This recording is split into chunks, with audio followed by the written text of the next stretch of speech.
Welcome back to an all-new episode of Wise Words, and I'm your host, SJ. Okay. Now to talk about my not-so-favorite subject right now, politics, which is a very difficult subject to talk about because I was raised as a Democrat because my great-uncles came over from Poland, they were socialists in Poland, and the Tsar was after them, true story. So they left the country and came here to America in the early 1900s, okay? And then when they came here, they became capitalists, except for one great uncle. He was like a union president. So we were raised as Democrats, liberal Democrats, and I've always voted Democratic, right from the beginning. And when Kennedy, became a Democrat, and, but my first election was 1968, and I was a Robert F. Kennedy supporter, major Robert F. Kennedy. And by the way, I'm not a Robert F. Kennedy Jr. supporter. I'm sorry, I'm not. But JFK and RFK, they were my people. They were my guys. And so that's very important for me to talk about it. But in today's political world, it's a very difficult thing. See, I was working a job, and I wasn't able to watch the debate, okay?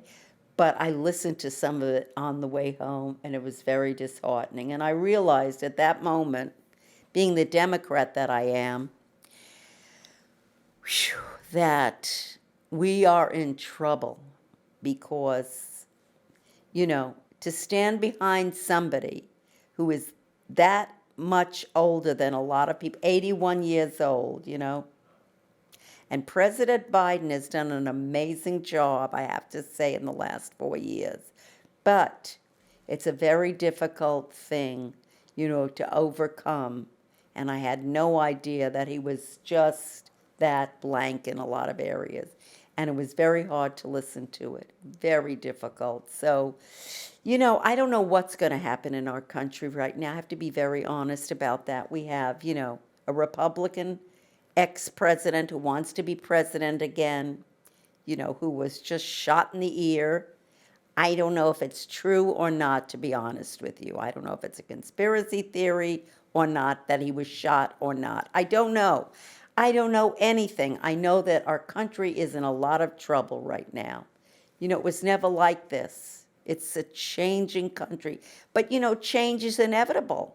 And I can't say it's right or wrong. I could only say, what I'm going to do. I would like to have seen George Clooney move into, the possibility of running for president. Come on. I think he is a great person to run for president. So I'm just saying, okay? And even our governor of our state, of California, because now my family went Republican. Because people with money always seems to be, except the liberal Democrats here in California, seem to be Republican. Well, you know what? It's a tough time for us Democrats right now because we want everything for everybody. Like my grandparents didn't become citizens, like my grandmother, my bubby, for 20 years she was in this country without being a citizen. And she could have been deported back to Poland. And then what would have happened? She would have been in a concentration camp. So I'm for everybody being fair, everybody having enough to eat on the table, a roof over their head. The homeless crisis is so horrible today. What is good anymore? I'm just very sad at 76 fucking years old. I'm sad about the world right now. So just love each other. Love each other. And remember to email me at wisewords@jltv.tv. And I'm sad. I'm sad about, the Supreme Court. It all is, blah. So I'm just very sad. But I love all of you. Vote your conscience. Vote what you think is right for our country. I know I will. And if nobody told you they love you today, I love you because you're you. And you know what? I pray for President Biden right now. Thank you for letting me share.